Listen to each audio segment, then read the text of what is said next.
penalty kill was huge tonight, and that starts with your goalie, who also had a pretty good game. Yeah, again, we've made that statement before up here that, you can win games when your power play doesn't perform for you, but if you're in games like specifically tonight and your penalty killing doesn't rise to the occasion, your chances of winning are almost nil.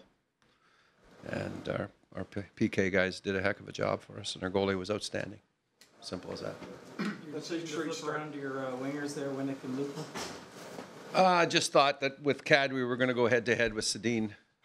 Felt that having a checking mindset with Winnick, and then Loops moved him. He's played with Holly before, so it was an easy switch. That was the mindset. His game against the Sedin? Yeah, I did. I thought Nazi was good defensively.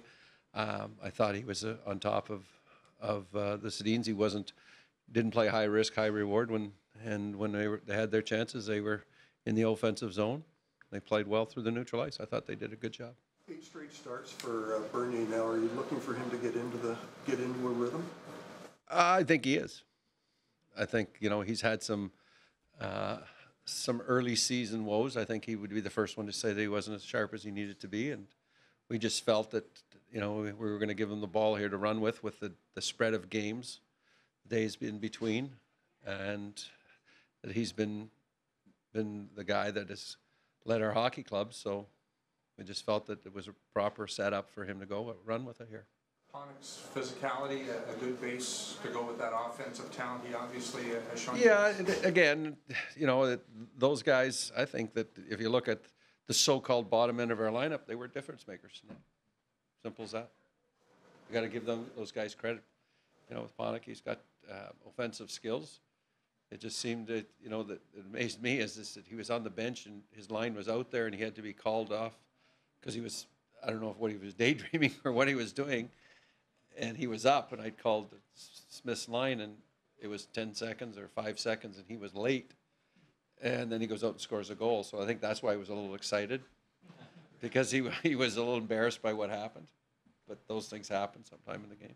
Other than the goal, what did you like about their game? What they were able to do that line? Well, again, they weren't hemmed in our end, and that's the thing is that that if that happens or an icing happens, the big boys on the other team are coming over the boards, and that's where at this stage with those players, we don't really have to worry as we've had to before.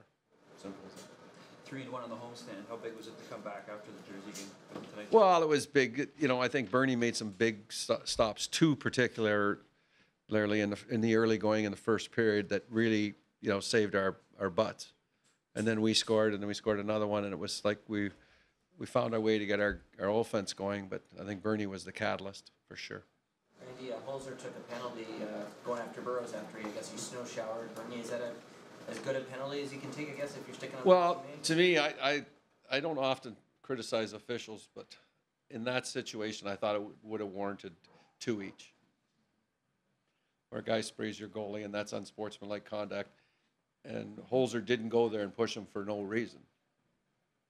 But that's the most severe you'll ever hear me criticize officials. Did you get a look at Robitaille's replay? No, I didn't. No, I didn't.